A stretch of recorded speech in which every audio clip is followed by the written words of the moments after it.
तो गिरिराज जी में एक झाड़ू लगाने वाला, उसके मन की इच्छा थी कि मैं तो कभी दर्शन कर ही नहीं पाऊंगा ठाकुर जी। क्यों? क्योंकि गिरिराज पर्वत के ऊपर श्रीनाथ जी का मंदिर था और वहां पर चढ़ने की अनुमति भी केवल ब्रजवासियों को, ब्राह्मण हो ब्रजवासी हो उन्हीं को अनुमति थी। वहीं बैठा बैठा सीढ़ियों पर ठाकुर जी के शिखर की ओर देखता था। बोले कि मेरी भक्ति कब ऐसी होगी कि मैं भी आपका दर्शन करूं। जब कुंभनदास आदि अष्ट सखा जब गाते हैं, आपके कमल नयन है, आपकी सुंदर चितवन है, आपकी थोड़ी पर हीरा है, आप टिपारा पहनते हैं, आपकी एक भुजा ऊपर दूसरी भुजा कटी में है, इस स्वरूप का जब हम श्रवण करते हैं तो दर्शन की बहुत इच्छा होती है कन्हैया। लेकिन इस जन्म में तो मैं ऐसे कुल में जन्म लिया है कि मैं कभी ऊपर आ ही नहीं पाऊंगा। लेकिन प्रभु मैं प्रतीक्षा करूंगा, मैं पूरे गिरिराज जी में झाड़ू की सेवा ही इसलिए कर रहा हूं ताकि इसके फल के रूप में अगला जन्म मुझे ब्रजवासी का मिले, मुझे ब्राह्मण का मिले, ताकि मैं भी चढ़ूं ऊपर, मैं भी आपका दर्शन करूं। ठाकुर जी इतने कठोर हृदय के थोड़े कि उसको एक जन्म तक इंतजार करवा में दर्शन के लिए। गोविंद स्वामी ठाकुर जी का दर्शन करने के लिए आए तो जैसे ही गोसाई जी थोड़े इधर उधर हुए तो ठाकुर जी ने चुपके से इशारा किया, हे गोविंद सुन, हाँ आज मैंने राजभोग ना पायो। गोविंद स्वामी बोले क्यों ना पायो? बोले मेरी दाल बाटी खावे की इच्छा है रे। गोविंद स्वामी बोले कल बताते तो मैं दाल बाटी सिद्ध करके लिया। तो बोले मंदिर में ना खानो। बोले कहाँ खाओगे? बोले तेरे कदम खंडी में आके खाऊंगा। कदम के नीचे बैठ के बढ़िया गरम गरम बाटी निकाल के घी में बोर के अपने हाथन से मुंह को पवैयो। गोविंद स्वामी धीरे से बोले गोसाई जी को पता चल गई तो? बोले नहीं पता चलेगी, पीछे की खिड़की से कूद के आ जाऊंगा। अरे तू विलंब मत कर, अब जल्दी भाग और अपनी कदम खंडी में पहुंच जा। गोविंद स्वामी कदम खंडी आज भी है गिरिराज जी। गिरिराज जी की परिक्रमा कितने लोगों ने लगाई? हाथ ऊपर करो। चलो अब की बार लगाओ ना, बाहर वाली मत लगा, भीतर वाली परिक्रमा लगा। भीतर वाली परिक्रमा में दो तीन अच्छे फायदे हैं। पहला, ब्रज की रज लगती रहेगी। दूसरा, गिरिराज जी का दर्शन होता रहेगा। तीसरा, ठाकुर जी के सुंदर सुंदर लीला स्थानों का दर्शन होता है। गोविंद स्वामी की कदम खंडी मिलेगी, गोविंद कुंड मिलेगा, ठाकुर जी के जतिपुरा के भीतर के दर्शन। सबसे बड़ी बात है गिरिराज जी के बिल्कुल समीप चलोगे, बहुत आनंद आता है उसमें। और कई बार तो पता है क्या होता है, आप चल रहे हो ना आगे कोई ना पीछे कोई, अकेले। और अकेले जब चलोगे तो क्या पता पीछे से श्याम सुंदर आ जाए और आकर के आपका आलिंगन कर ले। तो भीतर की परिक्रमा जरूर वो भीतर की ही करनी चाहिए, उसका आनंद ही अलग है। कई लोगों को नहीं पता कहाँ से है, तो हम बताएं। जैसे ही दान घाटी से नीचे उतरोगे तो श्री गया प्रसाद जी की समाधि है, उसके लिए भीतर प्रवेश करोगे तो वहाँ कच्ची परिक्रमा बनी हुई है, उसमें चलते चले जाना, अपने आप भीतर ही भीतर भीतर पूरी परिक्रमा लग जाएगी, बहुत आनंद आता है। तो ठाकुर जी ने गोविंद स्वामी को कहा तुम जाओ जल्दी दाल बाटी सिद्ध करो, हम आ रहे हैं। अब राजभोग के बाद में ठाकुर जी के कपाट बंद कर दिए। गोसाई जी तो सेज आदि सजा के जाते हैं कि ठाकुर जी आराम करेंगे, लेकिन ठाकुर जी पीछे के जंगला में होकर के निकल करके भाग गए। बाहर जैसे ही आए तो वो झाड़ू लगाने वाला झाड़ू लगा नीचे गिरिराज पर्वत के। अब पर्वत के नीचे झाड़ू लगाता लगाता ऊपर देखता था। जैसे ही उसने ऊपर दृष्टि की तो ठाकुर जी का स्वर्ण का टिपारा चमक रहा। उसने दूर से देखा, बोले ये कौन है? ठाकुर जी ने ऊपर से उसको देखा और ऊपर से चिल्लाने लगे, अरे भैया कोई आओ, अरे कोई जल्दी आओ, मेरे पाँव में कांटों लग गए हैं, या को निकाल के जाओ, मुंह को बहुत कष्ट है रहे हो है। उसने मन में विचार किया, ये सुंदर ठोड़ी पर हीरा चमक रहा है, गले में इतनी सारी मालाएं चमक रही हैं, टिपार, ये कहीं श्रीनाथ जी तो नहीं, कहीं लाल जी तो नहीं? मैंने सुना है कि कभी कभी लीला की इच्छा होती है तो वो मंदिर से बाहर आ जाते हैं। अरे अरे धन्य भाग्य मेरे परिवार के आज मुख दर्शन है रहे। नीचे से ही दंडवत करने लगा, नीचे से जय हो जय हो जय हो भगवान प्रणाम, मेरो प्रणाम स्वीकार करो। ठाकुर जी कहने लगे अरे बाबड़े वहीं तो प्रणाम करेगो, मेरे पाम में कांटो लगो या को निकाल के कहा ऊपर आ जल्दी। झाड़ू लगाने वाला कहने लगा मैं यदि ऊपर चढ़ गयो मुझसे अपराध है गयो, कोई ने देख लियो तो मुझे बहुत मारे। बोले ऊपर चढ़वो अपराध समझ रहे हो, तेरे सामने ठाकुर जी के पाम में कांटो लगो उनको कष्ट हो, वो अपराध नहीं है। अरे जल्दी आ, विलंब मत कर और मेरे पाम के कांटे को आके निकाल दे। उसने चारों तरफ देखा, कोई देख तो नहीं रहा है। ठाकुर जी जब किसी पे कृपा करते हैं तो पूरी वर्षा ही कर देते हैं। दौड़ करके ऊपर चढ़ गया और ऊपर जाकर के जैसे जैसे निकट पहुंच रहा है ठाकुर जी के सुंदर मुखमंडल का दर्शन करते करते बार बार मूर्छा की मुद्रा में चला जाता है, बार बार अपने सिर को पकड़ता है, कहीं मैं मूर्छित ना हो जाऊं, कहीं मुझे कुछ हो ना जाए। अपने आप को संभाल संभाल करके जैसे तैसे ऊपर पहुंचा। ठाकुर जी बोले अरे बाबड़े तेने बहुत देर कर दी, देख मेरे कितनों कांटो लगो, जल्दी निकाल। वो ठाकुर जी के मुखमंडल को देख रहा है और पैर से बोले मोए मत देख, पाम को देख। उसने पांव की ओर नजर घुमाई, बोले ठाकुर जी यहाँ तो कोई कांटा नहीं। इसी बहाने ठाकुर जी के चारों चरण अत्यंत कोमल चरणों को अपनी भुजा से स्पर्श कर रहे। लेकिन यहाँ कृपा रुक जाए ठाकुर जी की, इतना नहीं है। उसके बाद बोले अरे ये हाथ से नहीं मिलेगो। बोले कैसे मिलेगो? ये नखूनन से भी नहीं मिलेगो। बोले तो कैसे मिलेगो? बोले अपने दांतन से निकाल ले, मेरे पाम को अपने मुख में ले और अपने दांतन से या निकाल। उसके नेत्र सजल हो गए। ठाकुर जी ने उसके सिर को पकड़ लिया, कहीं हम गिर नहीं जाऊं, और उसके सिर को पकड़ के बैठे हैं। और वो व्यक्ति ठाकुर जी के सुंदर चरण कमल को अपने मुख में लेकर के ठाकुर जी के छोटे से कांटे को वहां से निकाला। कृपा की न हो जो आदत तुम्हारी, तो सुनी ही रहती अदालत तुम्हारी। कृपा की न होती जो आदत तुम्हारी। बंधुओं मैं एक बात कहूं, संसार में आप किसी से भी पूछ लेना या फिर मैं आप लोगों से पूछूं, आप में से कोई भी ऐसा व्यक्ति नहीं होगा, चाहे कितना भी दुखी हो जीवन में, लेकिन ऐसे कभी कोई व्यक्ति कह ही नहीं सकता कि उसने कभी ठाकुर जी की कृपा का अनुभव नहीं किया। कभी ना कभी तो किया, कभी ना कभी तो मन से ये अनुभूति होती है कि ठाकुर जी की कृपा हुई।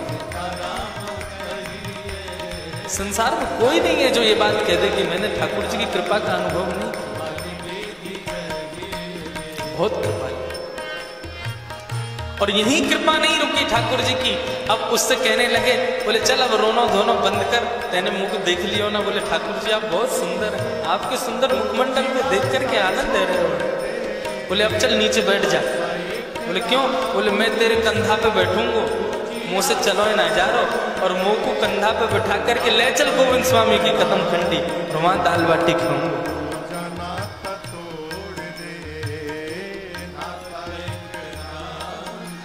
झाड़ू लगाने वाला कहने लगा गोविंद स्वामी ने देख लिया तो बहुत मारेगा, बहुत गुस्सा करेगा।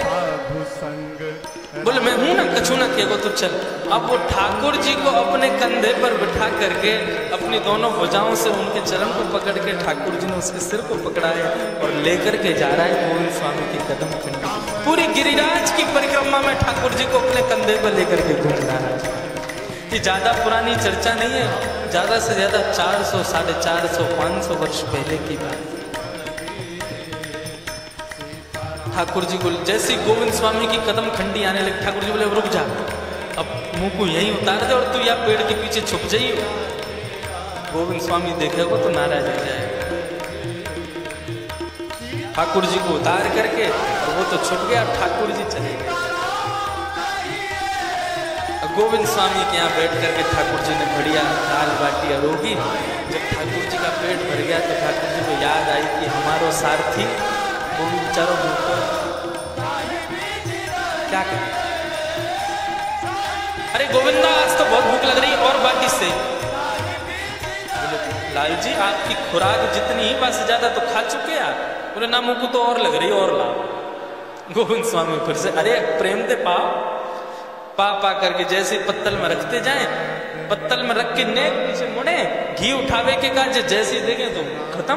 कहाँ गई सबरी बाटी। बोले खा गो उतनी जल्दी। बोले और नहीं नेक से तुम्हारा मुखमंडल इतनी बड़ी बड़ी बाटी तुम खा कैसे रहे हो।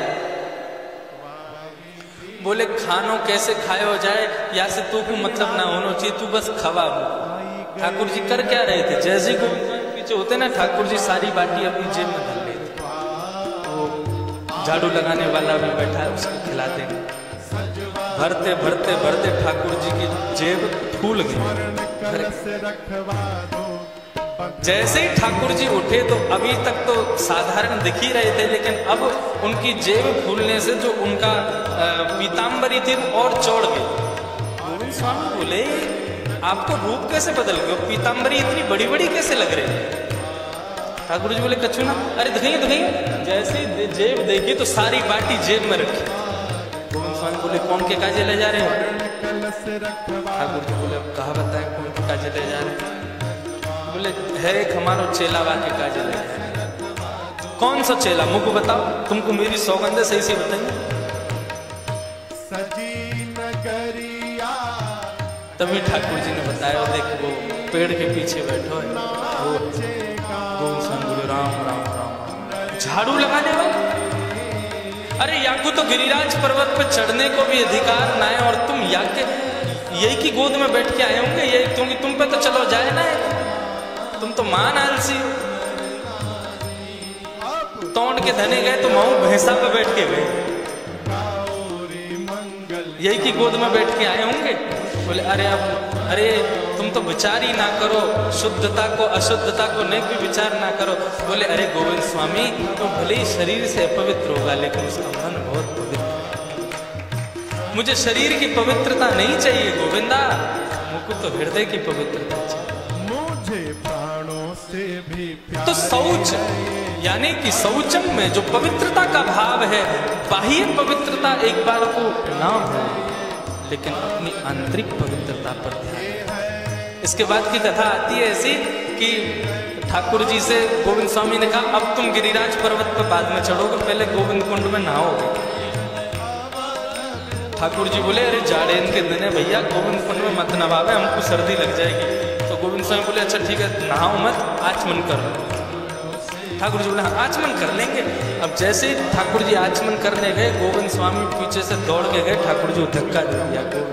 बोले नहाओ।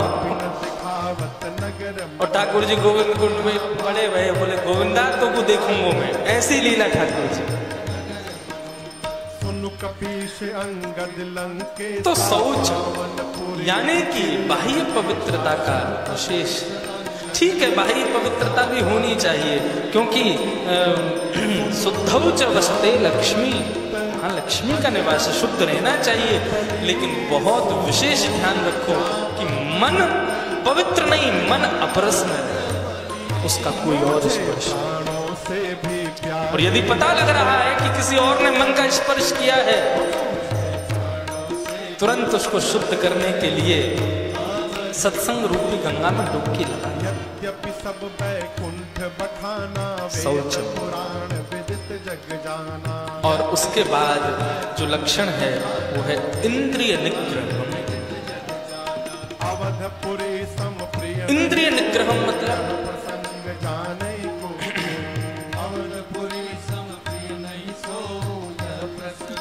पवित्रता की बात यदि करें,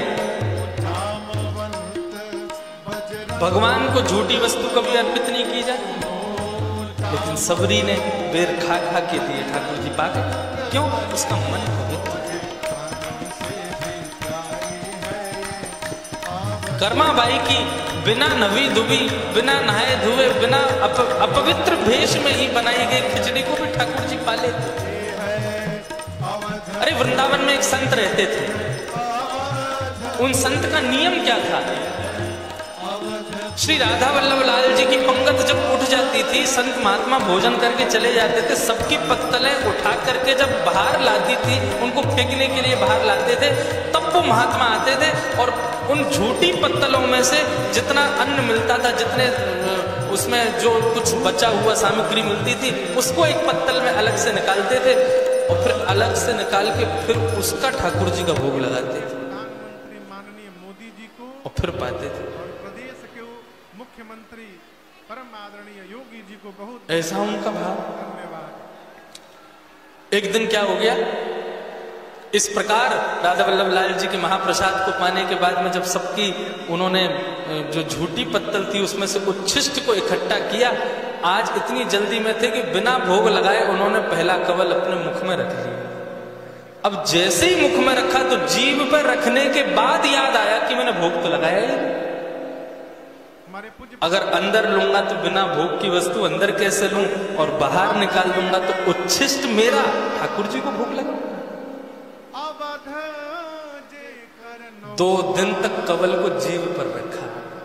तीसरे दिन श्री राधा वल्लभ लाल जी प्रकट हो गए उनके सामने, और प्रकट होकर के आलिंगन करके उनको आश्वासन दिया कि अब मेरा हृदय तेरे हृदय से स्पर्श हो गया, अब तू जैसी कवल को भीतर लेगा तो मेरा भोग लग जाएगा। अब पाएगा।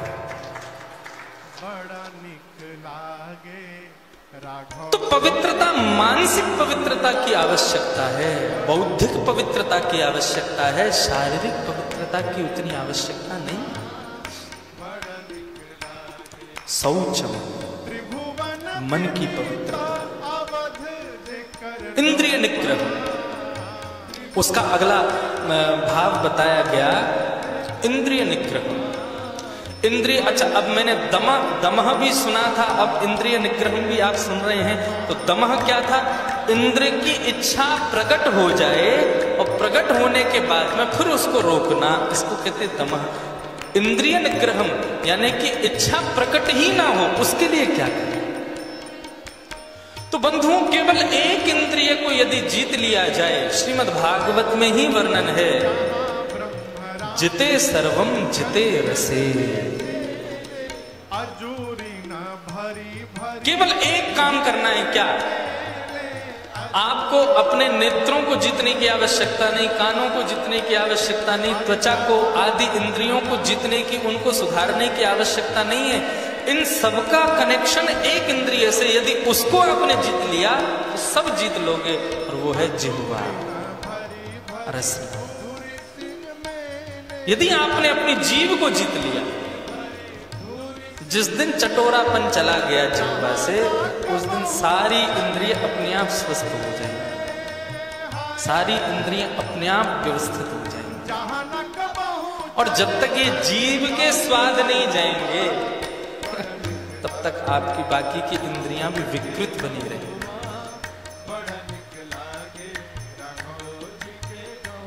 इसलिए अपनी रसना को जीतो, अपने सुंदर जिह्वा को जीतो। अच्छा, रसना को जीतना, जिह्वा को जीतने का मतलब केवल और केवल बहु व्यंजनों से ही नहीं है, व्यंजनों के सेवन से भी नहीं है, आप क्या बोलते हैं उससे भी।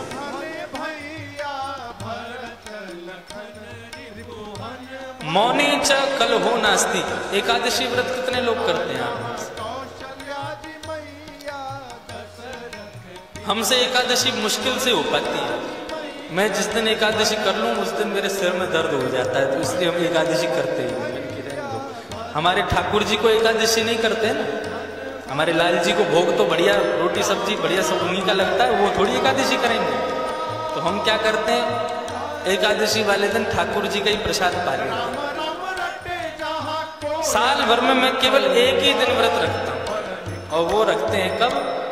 जन्माष्टमी, बस। उसके अलावा मैंने कभी व्रत किए तो मुझको, मैं बीमार हो जाता हूँ। अब जिस व्रत को करने से शरीर ही अस्वस्थ हो जाए, ऐसा व्रत का क्या फायदा? एकादशी की अपनी महिमा है, मैं उसके लिए मना नहीं कर रहा हूं, लेकिन व्रत केवल एक इंद्रिय का नहीं होना चाहिए। बहुत ध्यान से सुनिए। लोग क्या करते हैं, जीभ से तो खाएंगे नहीं अन्न को, एकादशी वाले दिन व्रत रखा है, हम अन्न नहीं खाएंगे, लेकिन आंखों से गंदा देख रहे हो, कानों से गंदा सुन रहे हो, गंदे स्थान पर बैठे हो, गंदे लोगों के साथ बैठे हो, लेकिन बस दिखा क्या रहे, हम जीव से व्रत कर रहे हैं।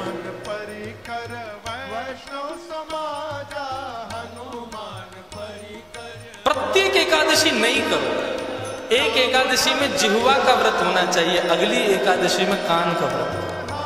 क्या आज की एकादशी में कान से केवल कथा सत्संग सुनूंगा और कुछ नहीं करूंगा, ये कानों की एकादशी।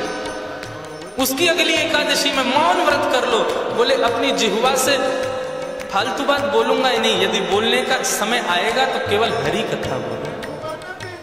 ये जीव का व्रत है। अपनी प्रत्येक इंद्रिय को इस प्रकार व्रत करवाओ। आज की एकादशी में क्या करूंगा, बोले गिरिराज जी की परिक्रमा लगाऊंगा, पैरों से व्रत करूंगा। आज की एकादशी क्या करेंगे, बोले वृंदावन में जितने मंदिर जितने संत हैं सबका दर्शन करूंगा, सुबह 6 बजे निकल जाऊंगा, रात में आऊंगा 6 बजे, पूरे दिन की एकादशी। ऐसी एकादशी होनी चाहिए, केवल अन्न के परित्याग की एकादशी। तो माफ कीजिए, मैं स्पष्ट रूप से कह दूं, श्रीमद् भागवत में प्रहलाद जी महाराज कहते हैं, न व्रतानि च, भगवान व्रत से नहीं मिलते। प्रियते मलया भक्त्या हरिरन्यत विडंबनम। श्री प्रहलाद जी महाराज कहते हैं कि व्रत से भगवान की प्राप्ति नहीं। व्रत क्यों किया जाता है? आप एक दिन अन्न नहीं खाते हैं तो एक दिन अन्न ना खाने से आपकी एक दिन की आयु बढ़ जाती है। हम ज्यों-ज्यों अन्न खाते हैं त्यों-त्यों हमारी आयु कम होती रहती है, और एक दिन अन्न नहीं खाया तो हमारी एक दिन की आयु बढ़ जाती है। करवा चौथ वाले दिन माताएं कुछ नहीं खाती, शाम को अपने पति को देख के जल पी लेती हैं। वो कहती हैं पति की आयु बड़ी हो। पति की आयु केवल एक ही दिन की बढ़ती है करवा चौथ से, कोई 100 साल का नहीं हो जाता उससे। ऐसे ही एकादशी व्रत जो लोग करते हैं अन्न का व्रत करके, वो पूरे दिन कुछ नहीं खाते और शाम को अपने ठाकुर जी को देख करके अपनी एक दिन की आयु अपने लाला को प्रदान कर देते। हे ठाकुर जी, हमने आज कुछ नहीं पाया, अपनी एक दिन की आयु को बचा लिया, अब इस आयु का हम क्या करेंगे? ये आयु सबसे मूल्यवान है, प्रत्येक दिन मूल्यवान है मानव का। अपनी सबसे मूल्यवान वस्तु अपना एक दिन हम आपको अर्पित करते हैं। ये है एकादशी व्रत। लेकिन वो एकादशी व्रत केवल अन्न ना खाने तक ही नहीं रहे, प्रत्येक इंद्रिय का होना चाहिए। आज सुन लिया कथा में, अगली एकादशी अभी कल ही निकल के गई है, अब अगली आने में बहुत समय है। अभी से सोच लीजिए अगली एकादशी को किसका व्रत करूं। मौन व्रत, दर्शन का व्रत, परिक्रमा का व्रत, कीर्तन कथा का व्रत, ये सब भी व्रत। व्रत का मतलब क्या होता है? संकल्प। व्रत धारण करो। भक्ति में ना कुछ नवीनता करते रहना चाहिए। आपको दाल चावल रोज खिला दिए जाए, एक दिन ऊब जाओगे उससे। ऐसी एक जैसी भक्ति रोज करोगे, ठाकुर जी फिर ध्यान नहीं देंगे, बोले रोज एक जैसी करता है। ठाकुर जी भी रोज प्रतीक्षा करें, आज क्या करेगा पता नहीं, आज क्या नया करने वाला है। भगवान को भी प्रतीक्षा हो कि आज ये क्या करने वाला है, ये मैं देखूं तो सही जरा। ऐसी भक्ति होनी चाहिए, नित्य नूतन, नित्य नई भक्ति होनी चाहिए ठाकुर जी के चरणों में।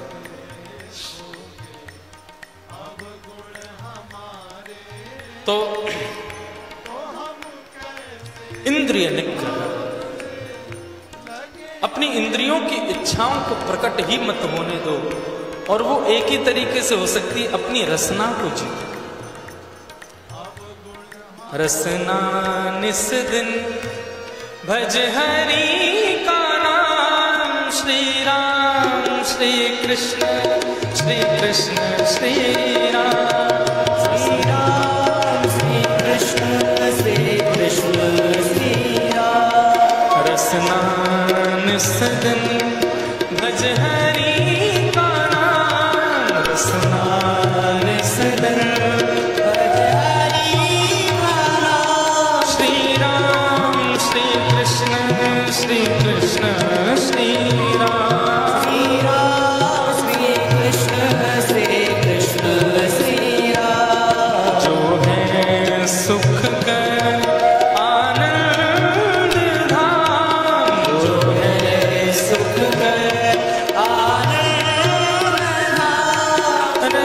श्री राम श्री कृष्ण श्री कृष्ण श्री राम श्री राम श्री कृष्ण श्री कृष्ण श्री राम केशव कान्हा चित्र चोर कहो या रघुवर अवध किशोर कहो केशव कान्हा चित्र चोर कहो या रघुवर अवध किशोर कहो ओ केशव कान्हा चित्र चोर कहो या रघुवर अवध किशोर कहो केशव कान्हा चित्र चोर कहो या रघुवर अवध किशोर कहो या बोलो बन करके दिल से गुलाम बोलो बन करके दिल से गुलाम बोलो बन करके दिल से गुलाम बोलो बन करके दिल से गुलाम ओ श्री राम श्री कृष्ण श्री कृष्ण श्री राम श्री राम श्री कृष्ण श्री कृष्ण श्री राम हे श्री राम श्री कृष्ण श्री कृष्ण श्री राम श्री राम श्री कृष्ण श्री कृष्ण श्री राम रसना निसदन भज हरि का नाम सदा विसरन हरि का नाम श्री राम श्री कृष्ण श्री कृष्ण श्री राम श्री राम श्री कृष्ण श्री कृष्ण श्री राम श्री राम श्री कृष्ण श्री कृष्ण श्री राम श्री राम श्री कृष्ण श्री कृष्ण श्री राम श्री राम श्री कृष्ण श्री कृष्ण श्री राम श्री राम श्री कृष्ण श्री कृष्ण श्री राम इंद्रिय निग्रह सारी इंद्रियों का कंट्रोल एक से चलता है, जीव से। यदि वो संवर जाए, वो सुधर जाए, सब इंद्रियां सामान्य हो जाए। और लेकिन यदि यही बिगड़ी हुई है ये मन हो तो धीरे धीरे धीरे धीरे सब में विकार आएंगे। कभी आंख विकार युक्त हो जाएंगी, कभी हाथ विकार युक्त हो जाएंगे, कभी कान विकार युक्त हो जाएंगे। कोई ना कोई विकार तो उनमें आता ही रहेगा। इसलिए अपनी रसना को जीतो, अपनी जिह्वा को जीतो। जिते सर्वम जिते रसे। सब जीत लेगा वो व्यक्ति जिसने अपनी जीभ को जीता।